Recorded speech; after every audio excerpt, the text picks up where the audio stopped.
Welcome to this episode of BFH Highlights, where we revisit a Business is Fucking Hard podcast episode and break down the key takeaways. Today we're going back to our episode with Christine Beumann.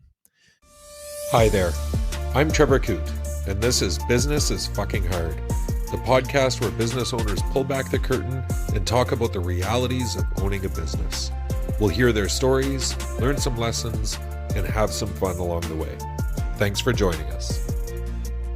Christine's path into business was shaped from a young age by exposure to self-help and financial literacy books. This created an early passion for independence. At the age of 19, she bought her first house by working multiple jobs and saving every penny she could. I always wanted to be self-employed. I guess I got started when I was a child, and my dad would pay me to read. He would pay me the value of a book to read like self-help books. So when other people were reading Goosebumps, I was reading How to Win Friends and Influence People. And I remember in grade 6, they were saying, what's your favorite book? And mine was some other self-development book, and recognizing at that point that maybe everyone else wasn't the same. So I think I was groomed from a young age to be self-employed.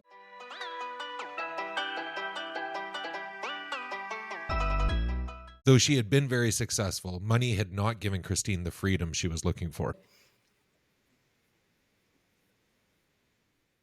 I would imagine so. Yeah. I mean, that makes sense. Although, he could have made that up as well. I think that it's something he would have done. So I always I love flexibility by nature, and love the idea of being self-employed. And even more than that, I love the idea of being a mom.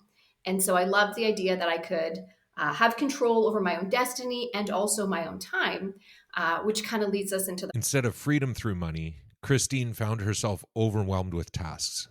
Now she focuses on a balance instead of making as much money as possible.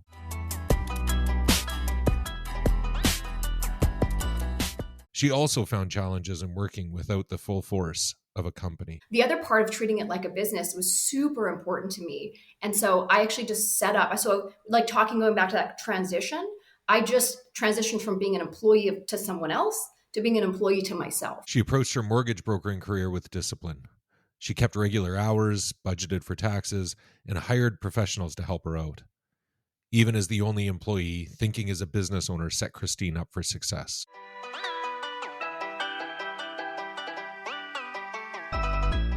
Christine also found success by learning from early mistakes. Making a lot of mistakes. So I had a property that I'd taken over, and I was completely lost track of the reminder that I needed to pay the annual property taxes, and they weren't coming out with the mortgage because my other one it was. And so it was a matter of, oh my gosh, I have a $2,500 bill. Now, okay, proactively setting this up.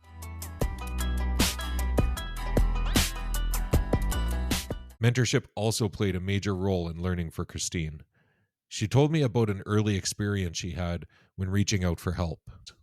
After that, she knew she would always help others whenever they asked. I remember one time calling and asking a question about mortgages. I went into it with very little knowledge, and the courses don't teach you much. And being made to feel like I was a complete idiot and being talked to in a really condescending way.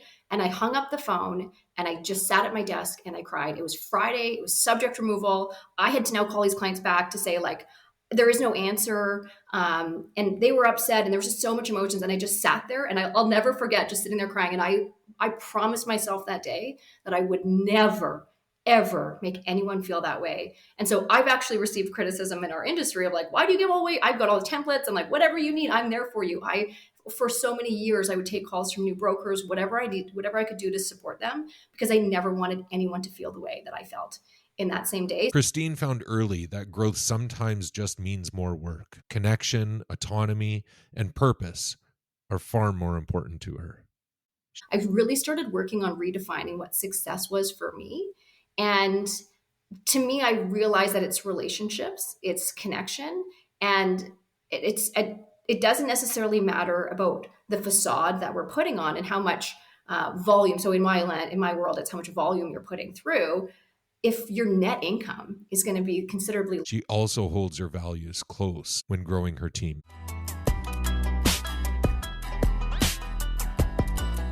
When considering adding a new broker to her group, the alignment of values is the most important part. Our group is every single person who joins us, the entire team has to approve.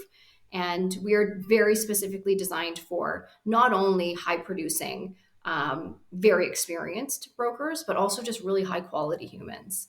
And it's been a pleasure. Christine also opened up about her cancer diagnosis. Getting sick forced her to evaluate priorities even further.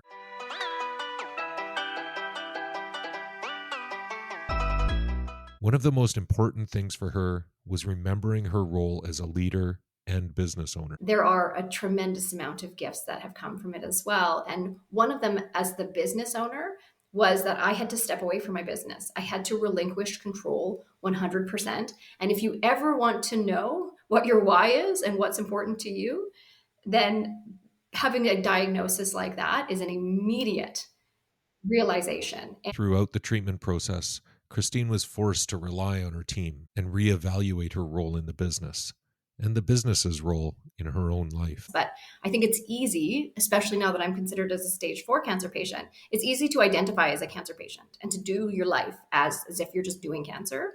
And I don't think that for me, that really encourages much of the longevity and the feeling alive and the, like, this is my, just continuing going on with life. I think it gets pretty easy to wallow in self-pity if you allow it to, and just simply identifying as a cancer patient and living as though that is your only way of being, I think can be a slippery slope as well. Whatever you're going through, as a widow, as a, whatever other illness that you're suffering, if that's your primary way of identifying yourself, then you kind of live into that thought of yourself. Whereas I'm an investor, I'm a mortgage broker, I'm a mom, I'm a friend, I'm a leader. And I love living into those roles. Christine's story is one of balance and finding priorities. I absolutely love this conversation. The whole chat is available right here on the Business is Fucking Hard podcast. Until next time.